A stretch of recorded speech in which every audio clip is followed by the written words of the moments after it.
Hi, this is Randy Finney with Right Side of the Chart. Today is Monday, May 2nd, 2022. It is 1:04 p.m. Eastern Time, so a mid-session update here. What I want to do, quick updates on the equity markets. A couple stocks I had some price alerts on today, and mention, of course, that we have the big FOMC meeting. Really, probably not a big one, and as far as we know what to expect, 50 basis point rate hike. It's always, at this point about what the Fed says. Have they become any more or less hawkish? That's what the market will look at. Or at the end of the day, sometimes you think based on what they say the market should go one way and it goes another, and that's the whole supply dynamics thing, supply demand dynamics. Basically, when the tide is turned and starts going the other way, that's it. You're in a downtrend, and as such, rallies get sold into. So let's just take a look at price action real quick here on the indexes. Key level right here, that support level at about 317 or so. Zoom in a little tighter. It's the recent lows on QQQ. These two lows here, big important lows, where we took them out on Friday, and we're trading down today. There were a few attempts. In fact, you had a nice shorting op on the back test of that level. Again, that was the support, 317.35, those recent lows there. And this morning, we rallied up. At one point, pretty decent rally, and the sellers, that rally was met with a lot of selling right back on the back test of that level. You can see the candlestick there, and that's what it looks like on the 60-minute chart. I'm going to get to SPY and IW in a second, but the theme that I'm seeing here is, again, it just helps to validate. I'm told you guys last week, and I still mean that. There's a potential I could pivot this week. I don't plan to. And what I mean by that, I am still, in intermediate to longer term, still bearish and short, riding out rallies or tactically, depending on the accounts and again what positions, using rallies back into resistance to add back shorts or pullbacks to support if I expect a bounce. But that's active trading stuff. Again, I speak to the swing and trend trader, and for weeks now there's been no change. This is where the last really nice objective scale and level was, back up to the back test of the 200-day moving averages on the S&P 500 and QQQ, key Fibonacci retracement levels. And from that point, that was the back test of the 200-day. In just a matter of a few weeks here, QQQ has already dropped 16%. So you're quite profitable, and at this point in time, at very minimum, I think stops should be set to your break even. Again, where it depends where you got it, and let's just say above those 200 days at 370 level. And remember, the 200 days over time are going to continue to fall if the market goes lower. So, but what I wanted to point out here before I move on to SPY and IWM is sort of a signature, something I'd look for to see if the trend, if this was just a correction that's over or close to over. Remember, we still have, it's a little messy on this chart, but we have positive divergences all the way out on the daily time frame right now, and that would be these lines here from this point right here. Actually, QQQ started making a series of lower lows. We had divergence at that point. We had a nice rally out of it. That was our divergence up to that point. And currently, we've made a lower low, but the divergence is still intact. Again, so it's not confirmed. We need to curl back up here. We need to rally and regain 317.35. And really, I'll tell you what will probably do the trick now for the bulls, if they could do it, and certainly hurt the bearish case, maybe not eliminate it, but put a damper on it, to get back above this recent area of consolidation right here, somewhere about 330 or so. If we did it soon, it would mean a couple things would happen. We'd have a recovery of that 317, the recent lows, especially a solid, not just a little. We can, there's volatility here, guys. Don't take, right now, you got to give a little bit of room on all this stuff, but you could pop it and then get rejected there. But to move much above there, and then especially even more so above this level of consolidation right here, I tried to box that in. That was the level, remember, where we were trading a couple weeks back, and I said, a downside break of that level would be the next sell signal, because you had a period of consolidation where the market was going sideways, and the bears won. It gave us that thrust down. So that is probably the most significant level. Of course, this recent low, we're so close. And again, I can see that happening. It may go up there, it may go down. What I think is going to happen, I think there'll be some more profit taking before the Fed, more selling. I'd like to see it because it'll help firm up the sell signals. Remember, Friday is what I dubbed D-Day, but it's really this week. D-Day wasn't technically that day was the day of the landing, but to take all the beaches that they, I think there were 4 or 5 beaches in Normandy they needed to take, and it took a few days to do it. So this week we should know. All right, so that's it. The top of that trading range right here comes in around 348 or so, and those are levels that I really, it's all the better if we don't take back any of those levels. But that's it. And remember, QQQ is not the market, so that's what we're going to look at other things. You have, of course, SPY, the S&P 500, which currently is testing that previous low. Unlike QQQ, which had 2 distinct spike lows, you have one right there, and you are cracking below it. So here's another one right now. If you want to play the minute-by-minute, play-by-play call for the Bulls on the game between the Bulls and the Bears here, right now Bears have a check mark at this moment because they are below both the recent lows on QQQ as well as SPY right here. You can see that. That level was about a 411, and we're trading down about 409. Not a lot. We can rally back up. In fact, at some point today, we were well above that level. So it has not been clearly put in the rearview mirror yet. That's what I want to see. I want to see these divergences taken out. But as you can see, these divergence lines, let me go zoom up or zoom down to the bottom indicators. They've been they're still intact, but we keep moving lower, and as I always say, these are momentum indicators, and they may continue lower, and at some point, right now, we got to lower it down here. If we take out these previous lows, we no longer have that daily divergence. And also, from a price perspective, even if you don't put as much weighting on divergences as I do, then it will clearly put those recent lows in the rearview mirror, and that in itself is just always a bearish technical event when you take out that, because there should be quite a bit of stops down there. I'm going to extend this trend line we had right here on SPY and tell you we're back testing that now. So this is still, D-Day week, we're going to call it, or D week, whatever you want to call it, because how we finish this week, what happens, and I'll tell you, usually leading into an FOMC announcement, the markets will grind around for those few days and then take off after the 2 o'clock announcement, and then they do the press conference at 2:30. Where Powell will come out and speak, and then at that point the market will most likely pick the next direction. I'm talking the next, let's just say 10% plus, most likely from there. That's my guess. So the takeaway is, don't expect huge anything big, but also be prepared for anything, because again, these are all different times. Not every FOMC meeting, every correction, every stock market bottom top, they're all different. And if I had to put a bet right now, what happens between now and Wednesday at 2 p.m., I think we're going to see more selling. I think we'll see more profit taking than we will buying in front of the FOMC announcement, based on where we're at in the technicals and also based on where we are longer term. Remember, my long-term analysis, weekly and monthly charts, everything else I've covered for months now plays into this. But again, I showed you that just to loop back, and we'll go to IWM and then move on here. What stands out to me is this these series of divergences and how they're playing out less and less, and that's a signature of a primary bear trend.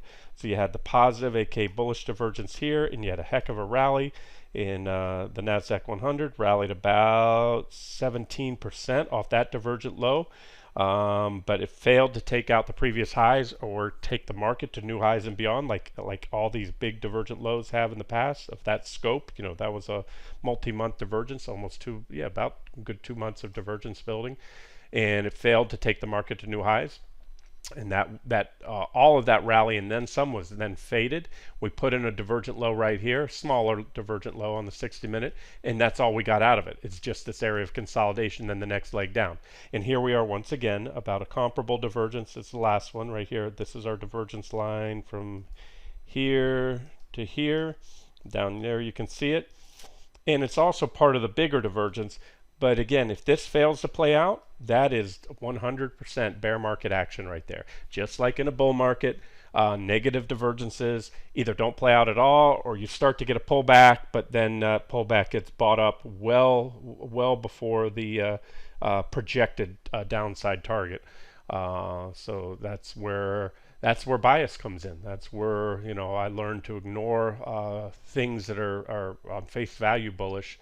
Again, if the longer term charts tell me to override what I'm seeing on the shorter term charts, but right now it doesn't take much. If they play out even a little bit, it has the potential to hold the line. In other words, bulls need to hold that line at 318 ish. You don't call it 318, especially on the weekly closing basis. This week, again, I put a lot of emphasis on what happens this week. 410 ish on S&P 500. That's the line right there. You can see it again on the daily chart, big level. Also a back test there. And they have the potential to have these big positive divergences play out. Who knows? Maybe the Fed has some surprise up their sleeve. Give the market back a little of the juice that they told them they'd be taking away. And then you have, IWM small caps. And the small caps are also like both QQQ and SPY. They are below. IWM, the small cap ETF, Russell 2000 index, had a double bottom low just like QQQ did, and it also had positive divergence at that low, and it played out also for a rally that got sold into with a what I call golden shorting op, and it kickbacks to that 209-ish level right there. We had several of those so far, and again put us in this sideways trading range for the last few weeks, and we're clearly above it now. So as of now, without a doubt, unless that 191 level is taken back with conviction, that's a nice old check mark for the bears, and it will be a huge check mark for the bears if we can take this down, undo or negate these positive divergences, and if so, it should be, I believe, a swift move down to my next target, T2 at 171 on IWM, as well as the other targets that I gave you on QQQ and SPY. QQQ next target being 299 to 300 right there, and then 286.30 and the trend line right there.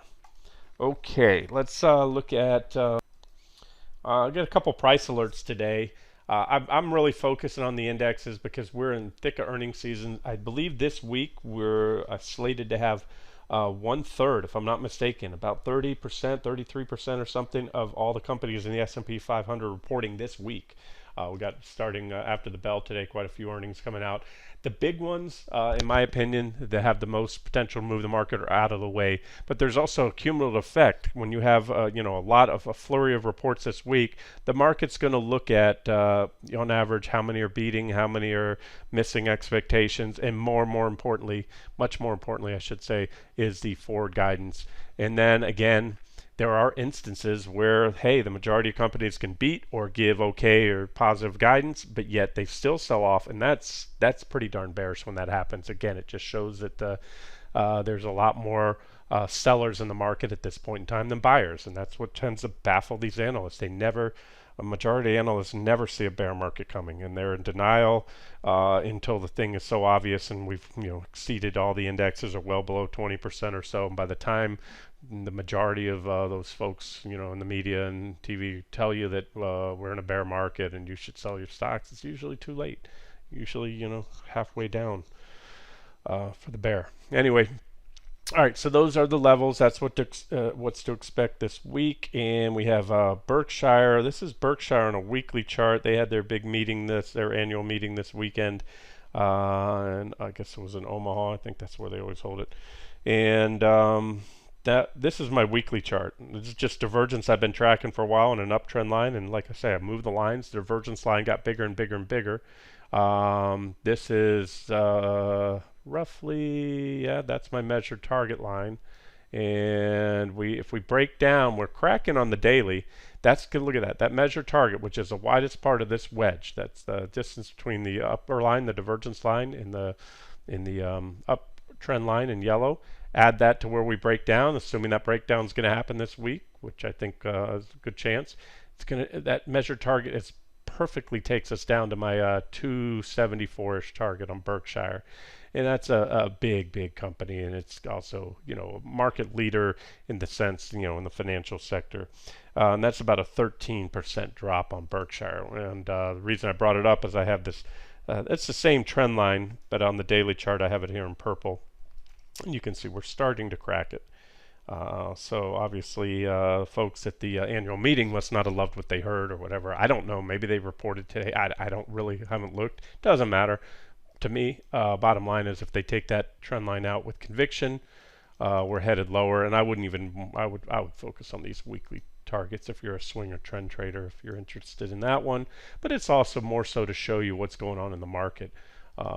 Again, you can go with the indexes right now, and you don't have to worry about being caught on the wrong side of an earnings report that you do when you trade individual stocks, especially if you're not scrubbing those positions and making sure you know when they report. That way you can either hedge up, reduce your position, or even jump out altogether and wait for earnings. But the problem with that is, if you're trend or swing trading in a bear market, especially when they miss, boom, there's usually a big drop. You know, if you waited, if you got out of Facebook, or actually the Facebook was to the upside, but Netflix, a lot of these others, Alphabet, and you waited to the next day, well, you didn't have an objective short entry because they dropped so much in the after-hour session.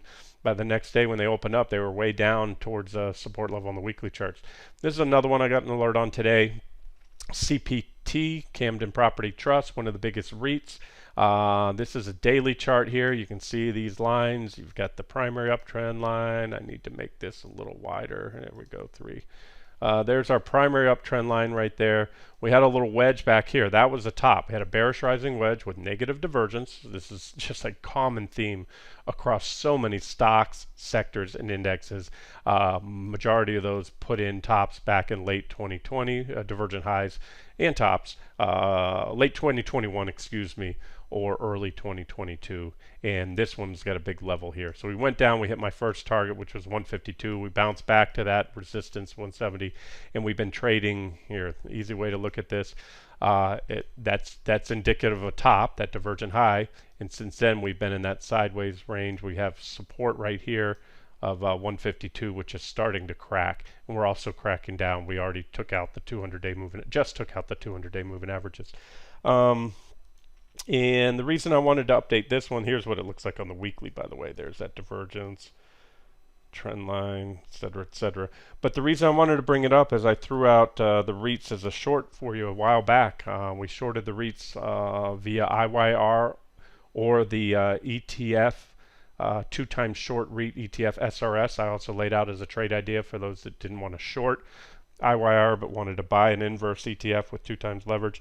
And we did that one way back here. We were shorting this one earlier the year, right here, before the bear flag set up. That was our initial short entry there. A little before that, we went on to hit my second target for about a 9% gain, or ×2 in SRS. Probably better. It was better than ×2. It was over 20%, because that leverage works in your favor when you have these unidirectional, drops that are mostly straight down. We took out that T2 support level. You can see it's good support. It was support, support, support. When we hit it there, briefly took it out, but like so many things in the market, that was a whipsaw. We went through support, but then recovered it the next day, closed back on it. But you can see it's been support since. So it was laid out back here when I put the trade out that was support, and you can see that support has been validated quite a bit. A lot of candles since, and then boom. That's why I wanted to do the update. Oh, and the counter trend bounce, just like the markets. A lot of things had positive, aka bullish divergence, just like this, and it led for a counter trend bounce, which I'm still viewing as a bear market rally. And that ended with negative divergence, and then we went on. You can even see the trend line there. Gave us this little wedge, divergent high, and now the reason I'm doing the update, CPT prompted me to look at that one. It's still a trade. My stop, when I gave you the trade way back here, I said minimum stop would be on a daily close above 115.55 because we shorted right here, and we haven't even come close to that stop yet.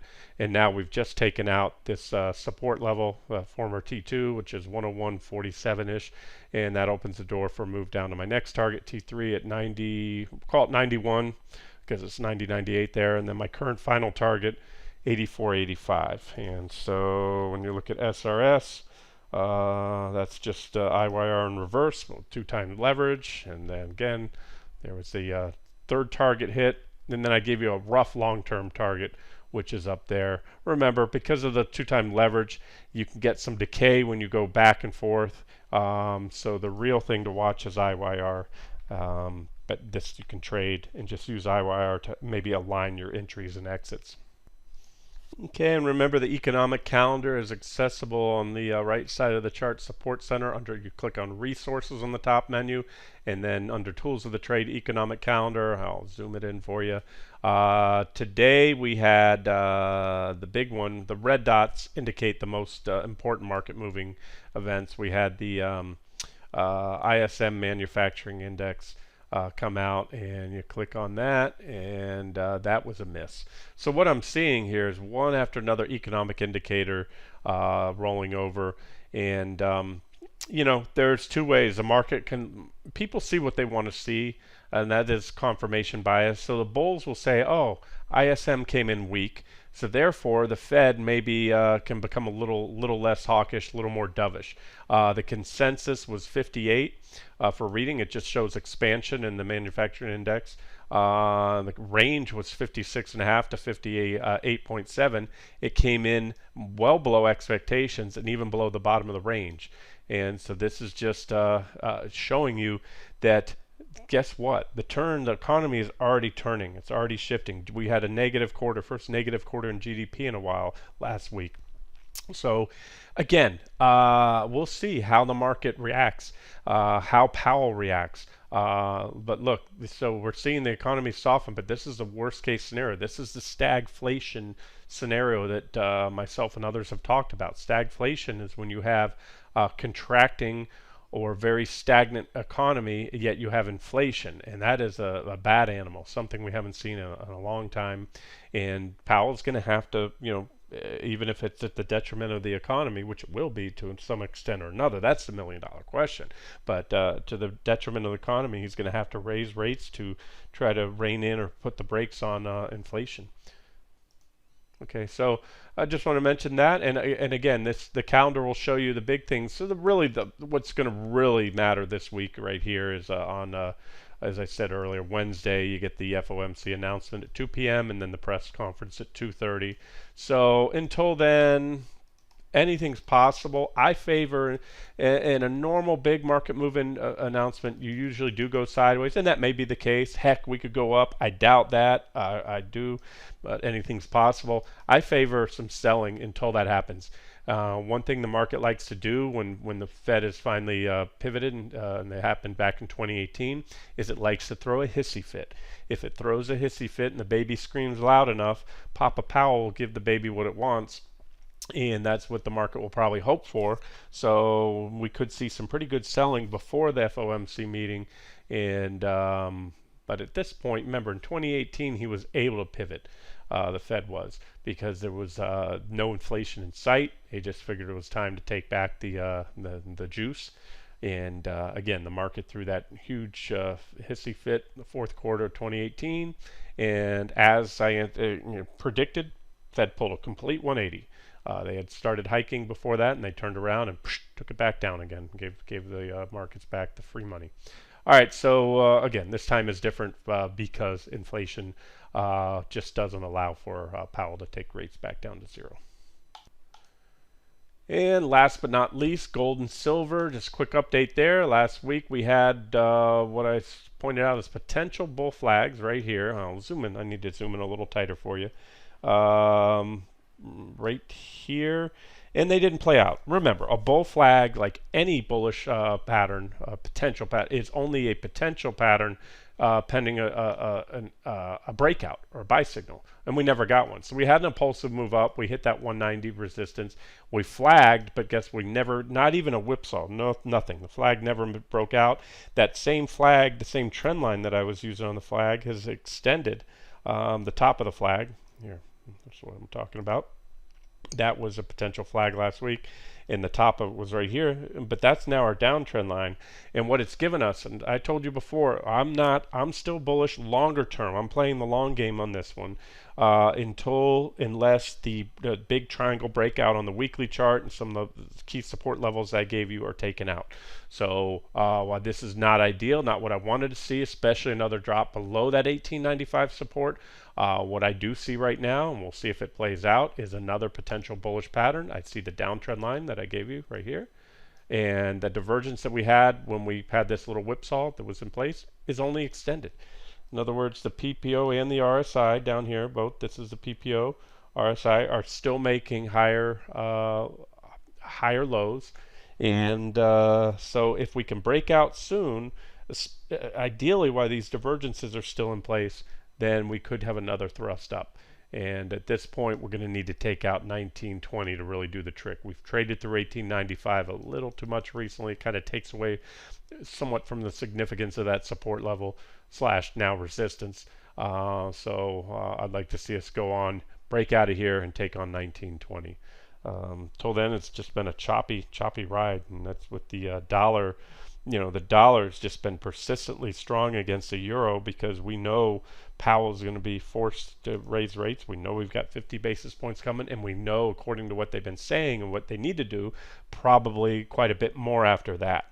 And so we'll see. But at some point, the euro will have to also get hawkish. The ECB, excuse me, which will benefit the euro, and that's where I think the market's discounted. We just need to see that happen, and we also actually don't have to see that happen.